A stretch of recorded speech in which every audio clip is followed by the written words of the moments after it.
Hi there, my name's Bill Wano, and this is review 2.0 on the 22 MLS 2021 model. I was going to wait till the spring, but I was so excited because what I've been doing is I've been out here, just having a blast, running it through its paces, going for the cold weather to see how it performs and all that. So, truly, it has outpaced my wildest expectations. So, but we're going to go through that a little bit. Also, I'm going to show you a surprise at the end on my favorite thing to take camping, and also some of the things I did and some of the things I take with me. So we're going to have a lot of fun with this one.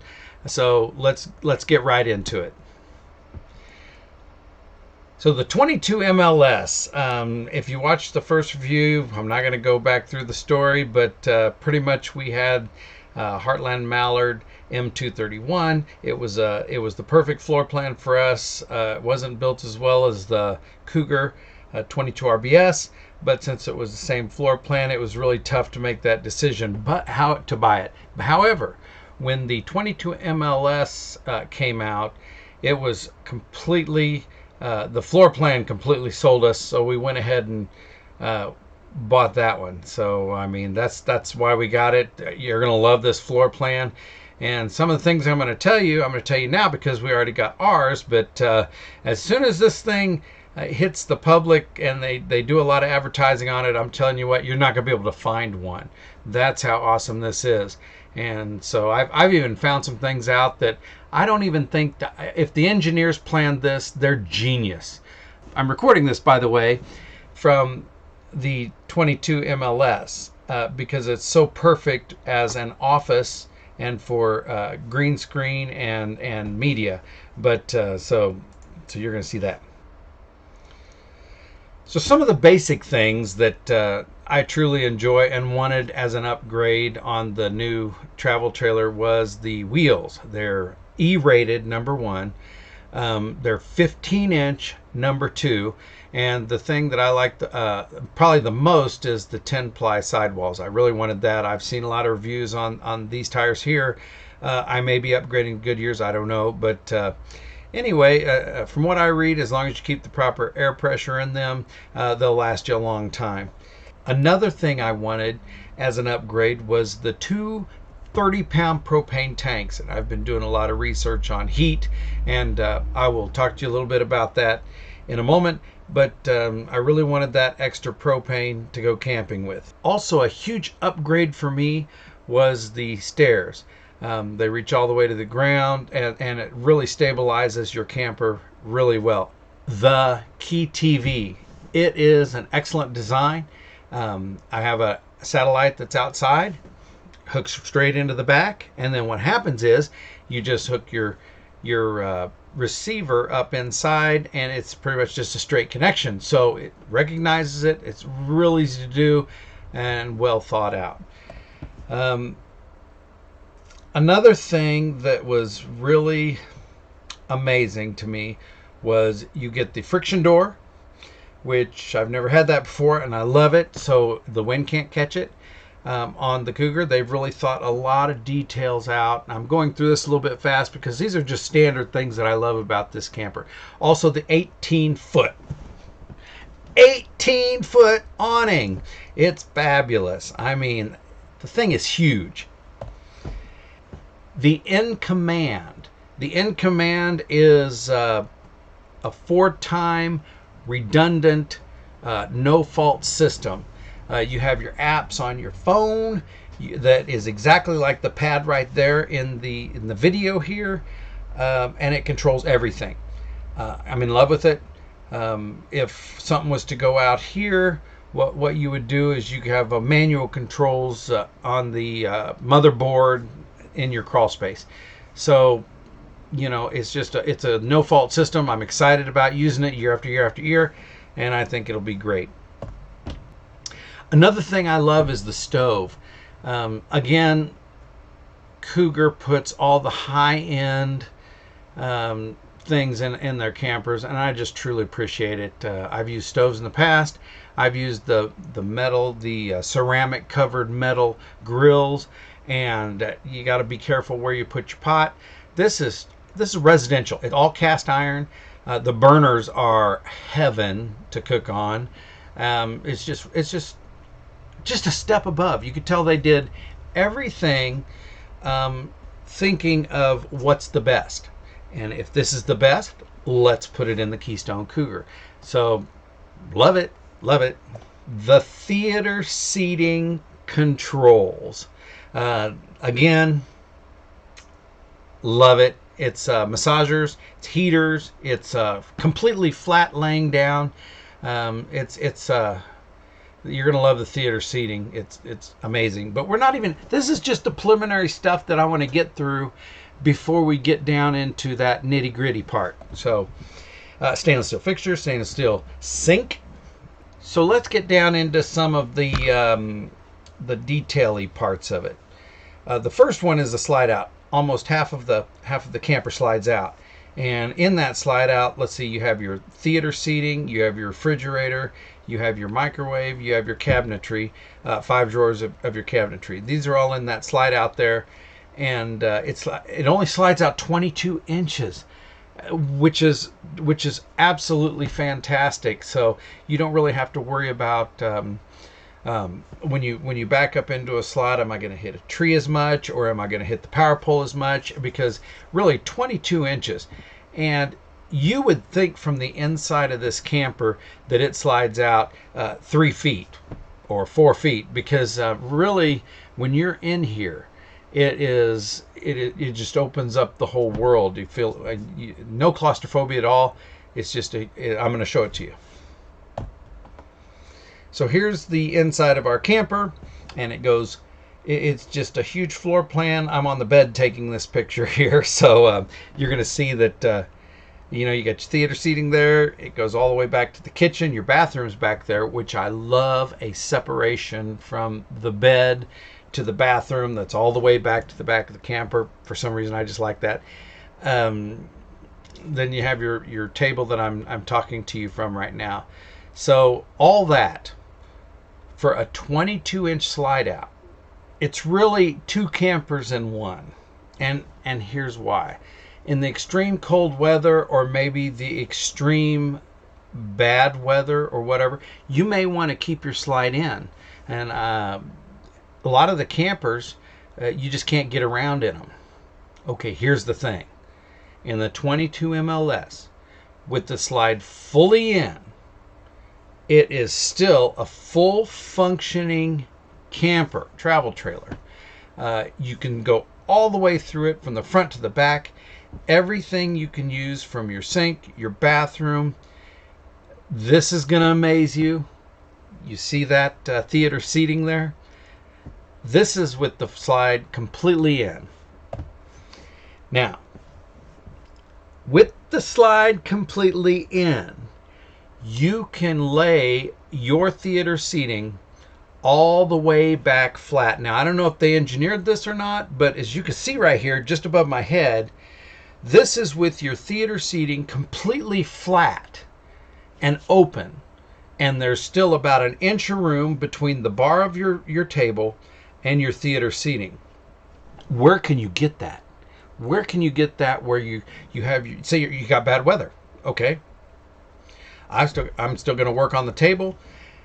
My wife has a full function of the camper. She has the bed. She can go to the bed, to the theater seating. She can lay the theater seating all the way back to lay down position to watch the TV, and absolutely sacrifice no room at all. You're not cramped. Nothing hits nothing. So this is huge. That fully functioning with the slides in. It's just, who thought of that? I don't want to say they lucked into it, because they probably thought of it. I don't know, but it is truly amazing that you get 2 campers in one.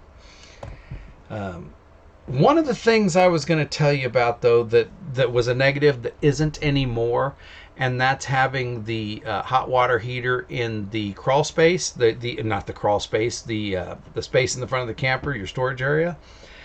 Because you have to crawl in there and disassemble a box, and hit your bypass switch to your water heater when you winter and unwinterize it. Now, this only happens 2 times a year.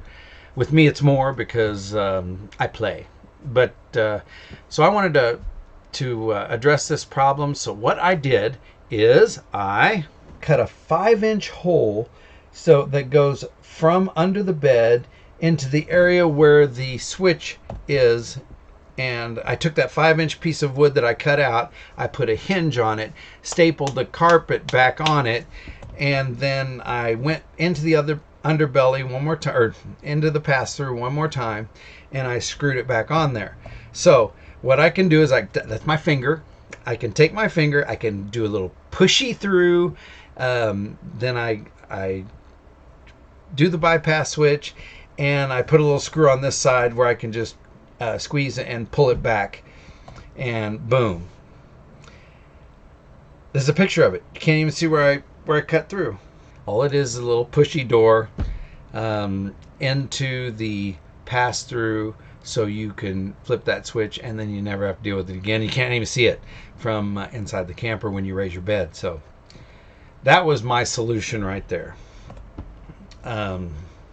Anyway, there you go.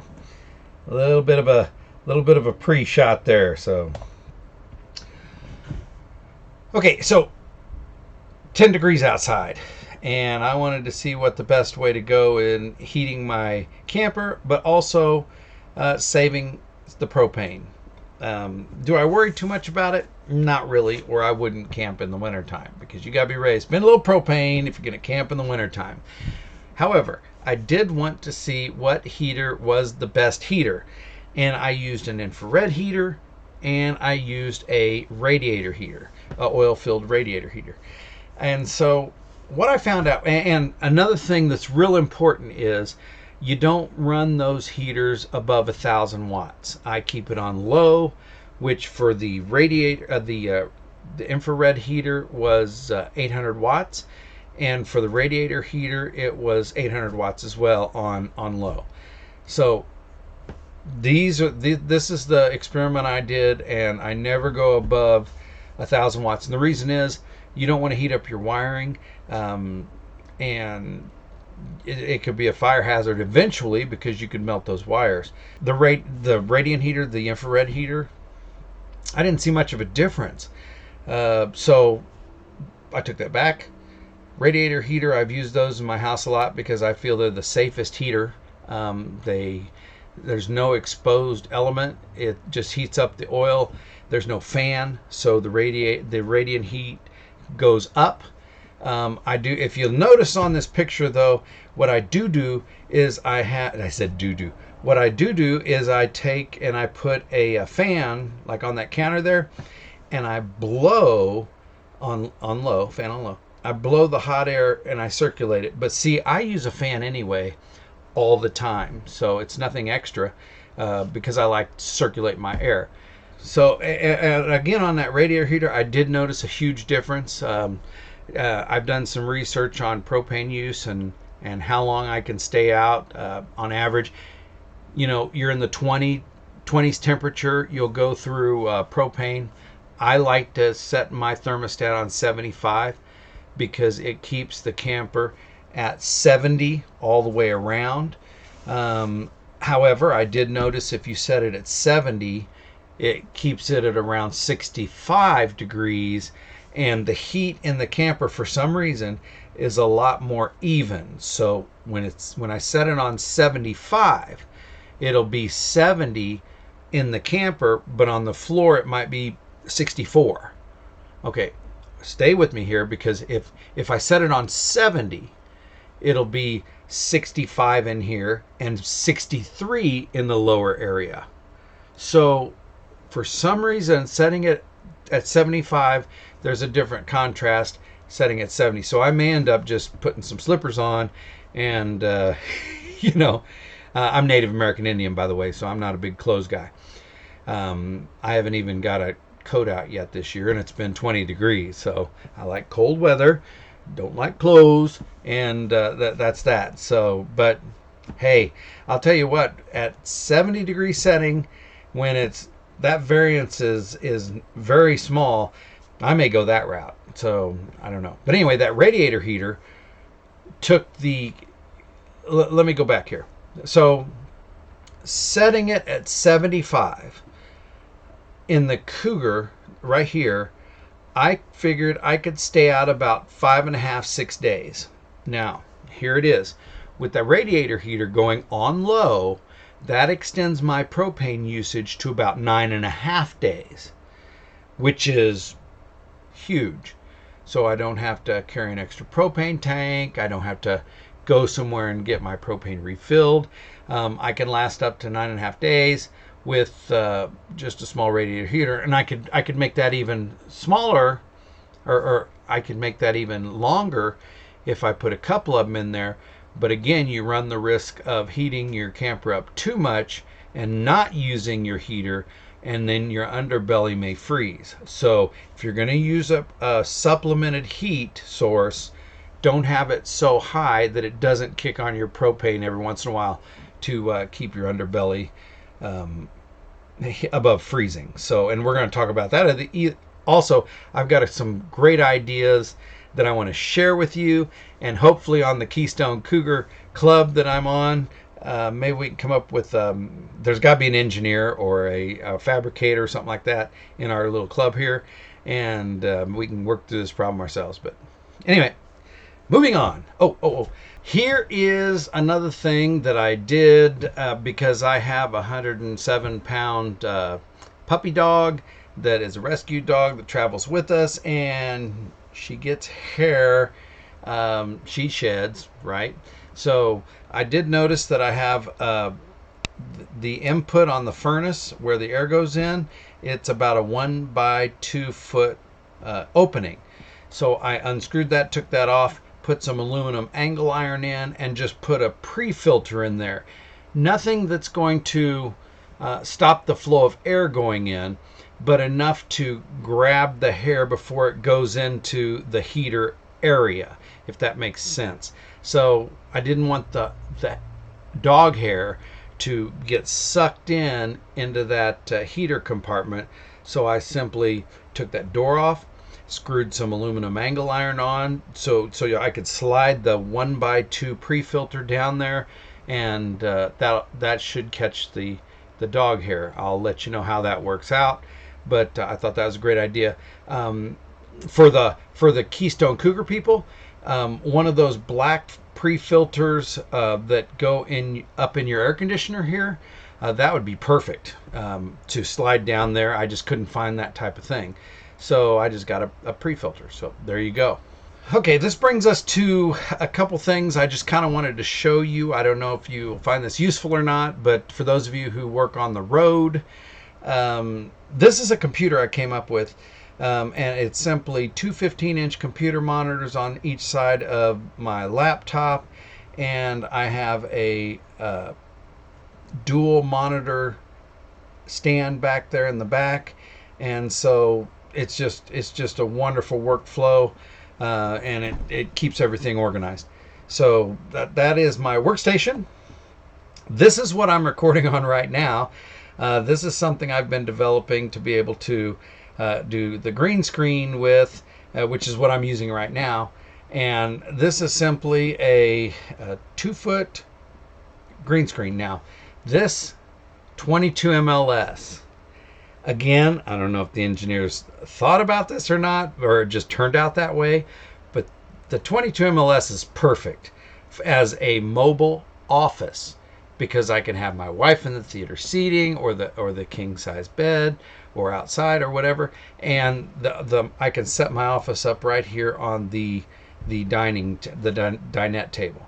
So it really works out great. Somebody thought about everything, or it was just their muse inspired them and was there when they designed it, because it is truly an exceptional design for people that are having fun but also need to do a little work in their camper. So it's fantastic. Another thing I did was, when you're camping, you don't want to use all your energy holding your iPad. Oh, right? So what I did was I mounted some iPad mounts on each side of our cabinetry and in our bed. So when we're in bed and we want to use our iPad or read or whatever, it just swings around, and there you go. You don't have to hold it. So that was fun. And when you're not using it, it just slides right back there. Oh, and in the back here, you can see I put a cell phone holder. So I kind of like to be able to, if it deep, deep, deep, or something like that, I can just look over and see what the text is, or it stays right there if there's a notification. And so it's just kind of, it's nice having those little things that I did there. I wanted to tell you about the air filter I use. Again, it fits right on my, it's this perfect area for this air filter here. It's by Medify. Medify is a veteran-owned, U.S.-made, hospital-grade HEPA filter. Now, HEPA filters aren't the same. HEPA filters have to do 95 or above. This does over 99.95. So it's called H13. You can Google it. And it is a hospital-grade, one of the very few out there, HEPA filters. The filter lasts 2,000 hours. So it'll last a season or a season and a half, and the filters aren't that expensive to change out. So it's by Medify. You should check it out. Let me see here. There it is right there. Medify. So, and it's really small. 2,000 hours. It does, I believe, 400 square feet. This is a 260 square foot camper. And so I would highly recommend that if you have pets or allergies or the COVID. Anyway, these are the tools that I use. Let me get rid of myself here. There you go. These are the tools that I keep with me. And with this set of tools, I don't know if you want to take a screenshot. I don't know if you find this useful or not. But I thought I would share this because it all fits in a little bag. You take a screenshot of that. But I keep all these tools with me just in case I need to do something. And I find this set is perfect for almost anything I ever need to do. These are some of the DeWalt toys that I take with me. And what I'm going to do is I'm going to cut to me previously explaining what's so fantastic about these products. All right, these are a couple of my favorite items to bring, and a lot of people don't really think about it. And this is day 2 of our camp trip, by the way. And the first one is the DeWalt blower. Now this is really good because if you have a slide out, when you're finished camping, you're going to want to blow off all the leaves and the needles and the pine cones or anything that may have fallen on your slide out before you slide it in. So it's cordless, and I stay with one brand because whenever I buy something, I buy it in a set, so you get a charger and a battery with it, so you accumulate a lot of extra batteries.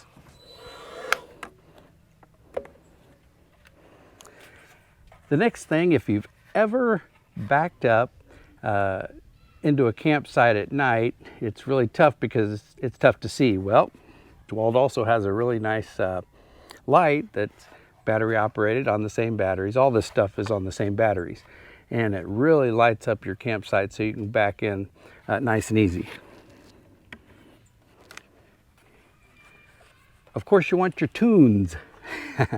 So DeWalt makes a really nice little Bluetooth player, and of course same battery, and really brings the music to your campsite. The last thing I'm going to have to show you here, and that's an air compressor. Now my wife loves this because we use a lot of floaties around on the lake, and this not only airs up your flotation devices, but it also sucks the air out when you're done, so it makes it easier to pack away. But this is actually a computerized airs your tires air inflator.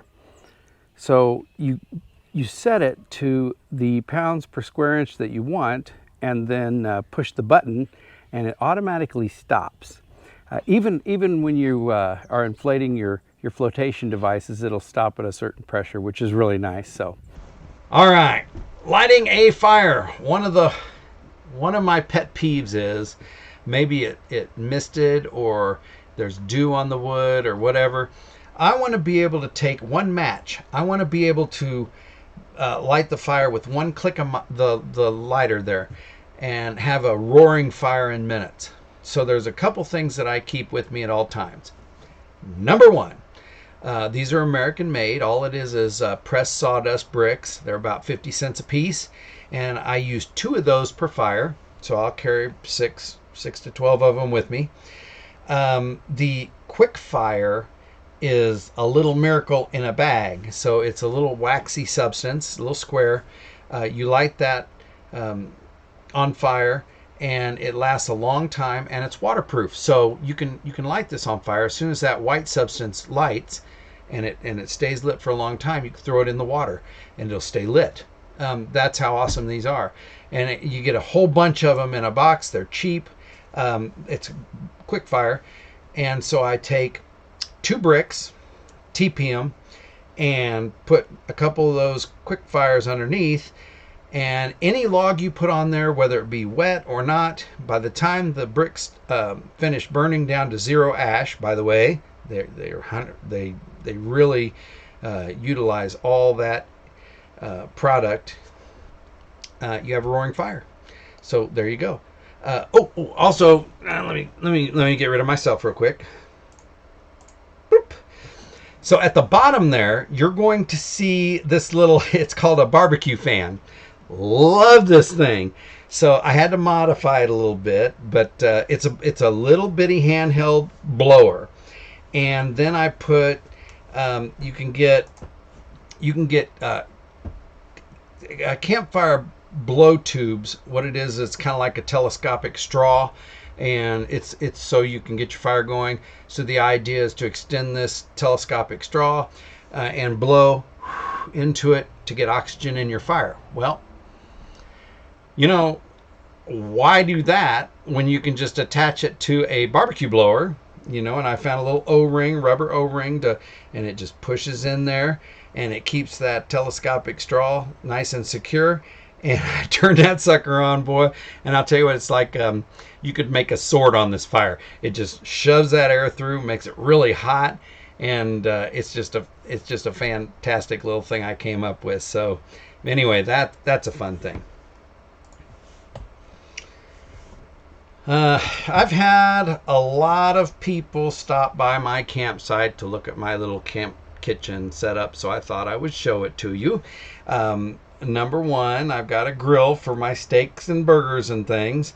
I've got a griddle for my pancakes and bacon and stuff like that. And then I also have a Gladiator burner for my pastas and boiling water and sauces and things like that. So this is my setup. Kind of fun. Bass Pro table, you know, to set everything on. Again, I'm not going to go through the whole thing, but you take a screenshot, and it's just I love it. I love my little kitchen area. Hate bugs. I'm going someplace with this, so stay with me. Couple things I carry with me at all times. Number one, a little pop-up dome screen tent. My own table and seating area for my outside dining area. And so I always put that over it, and no skeeters, no gnats, no flies, no bugs, nothing can get in there. So I always keep that, and it's just a small footprint supplies to carry with you. The American flag thingies, those are a couple extra seats for outside that pop-up bug tent. So that's kind of a fun thing to keep with me. I keep that. Hoover handheld vacuum. This is my number one pick as a tool to keep with you when you camp. Why? Because I hate bugs. So at night, if you have to go out, or just going out in general, you open that door, little bitty bugs get in your camper. You can see them on your LED lights. It just drives me insane. Well, this little Hoover vacuum, or any really handheld vacuum, I just Googled what's the best, and that's what I bought. We've had this for several years now, and it is awesome. You just, and all the bugs are gone. My wife thinks it's funny because I go on the bug hunt every night before we go to bed. And so I make sure there's absolutely zero little bugs flying around in our camper, and sometimes it takes me 10 or 15 minutes to get them all out. But boy, I'm searching for them. I'm on the hunt. So that's my number one pick there. So this brings me to my number one pick, my all-time favorite thing to bring with you when you travel in your travel trailer. And it is going to surprise you. The big problem is we go so many places. And I love the memories that Keystone Cougar is allowing us to have. The quality of the travel. But this is my number one pick, so enjoy this next video. Okay, this is one of those things that I told you I was going to surprise you with, and this is my all-time number one pick for having when you go camping, and that is a DJI Mavic Mini. And it's just a fantastic thing because what you're going to want to do is you're going to want to keep memories, and a beautiful day like this, and it's so easy to fly. This is another thing that there's a amount of responsibility, so I wouldn't suggest having this until you go through a few classes on the legalities of how you can fly your drone safely in different areas. There are different laws, there are different airspaces, things like that you have to be aware of. I do have my commercial drone pilot's license, so I do a lot of flying with a Mavic 2, but I'll tell you what, to take with me camping, the Mavic Mini is just fantastic. Let me just show you a little bit here. Now, also, this Mavic Mini is connected to 16 satellites right now up in the sky. So it will stay perfectly still when you're taking it, even in the wind, even in wind that's, I would say, maybe 15 mile an hour, 10 to 15 mile an hour. But anyway, I'm gonna give you a little demonstration on how nice and easy this is to fly. But you really need to think about the Mavic Mini.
Another nice thing about the Mavic Mini is it folds up really nice and small. So just fold up the legs here.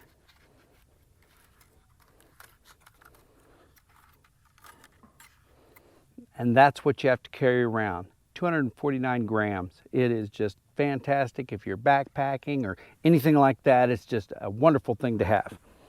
Hook straight up to your cell phone for the controller. And that's my number one pick. So I hope you've enjoyed this video, got some use out of it. I think the 22 MLS, it's really a 2-for-1 travel trailer because of the full functionality when the slide is in. It is just amazing. It's a completely open floor plan. It is truly going to be one of their best models, I believe, as soon as the word gets out. and I am so grateful, and I'm so glad we are one of the first ones to get it. I'm one of those people that don't like the first model out in cars and everything else. However, the risk-reward ratio was very worth getting this one, because we are truly in love. Also, I've been putting it through its paces here in the wintertime. Really, I've found no major negatives in this model. So everything is performing flawlessly so far, and so clearly they've been making these a long time, and they know what they're doing, because all the little upgrades, and there are a lot of them, they are performing flawlessly. So I would have no problem recommending the 22 MLS to any of my friends, and I know that they'll be happy year after year after year, because of the quality of this camper and the build. It's just a battle tank. So anyway, on with the idea. I came up with an idea here, and I'm going to pull up a picture here, and you can see. But I'm going to share this with you. I haven't made it yet. I don't do a lot of super cold camping because my wife doesn't enjoy it, so we just don't go out very much in the super cold. However, I've noticed a lot of people do. One thing that I think that I would do is go on Amazon and get you called heater tape, and they sell it in 3-foot sections, and it just wraps around the pipe, and then it plugs in and keeps your pipe heated. There are 2 main drains on the bottom of your camper. I've heard a lot of discussion on that, so that would be my solution. I would get a 3-foot piece of heater tape, and you can wrap it around those 2. Get you some insulating pipe covers. They're made out of foam, and slide those over that insulated tape. And in no time, you would, if for some reason it froze, it would be thawed fairly quickly. I also put a twisty knob on the bottom of it, so I can drain it and seal it real quick. However, I noticed that coming out of your furnace, and before everybody gets turned off by this, just hear me out. The air coming out of your furnace exhaust is 538 degrees. That is a lot of lost heat. So I need some friends out there to seriously consider this, and maybe even possibly putting one together. I don't know. But anyway, here's my idea. So if you'll look on the lower left, you'll see a little tripod and some a metal structure, and it is simply a tube with 2 pieces of curving and 1 kind of a metal cone. Inside that metal cone, you're going to see a heat switch that activates the powered blower. Now, stay with me on this. If it's 538 degrees, and you can somehow pull, and this is very important, you pull that heat into some dryer ducting, which is very compact, and you can travel with it, and you pull it through and around the underbelly or the under area of your camper, and the other end of that dryer hose is an inline blower. Now, the heat switch inside that metal cone activates the blower. So as soon as your heater comes on, it simply turns that blower on, and the blower is sucking the air through. And I think that's real important, because if there's a pinhole, if it was pushing the air through, what would happen is it could push carbon monoxide out. In this instance, if you have a pinhole in your dryer hose, all that's going to happen is the heat's getting sucked through, but also the carbon monoxide is not escaping. It's pulling fresh air into that tube and exiting through that blower. Now, the air coming out of that blower, if it runs through enough of that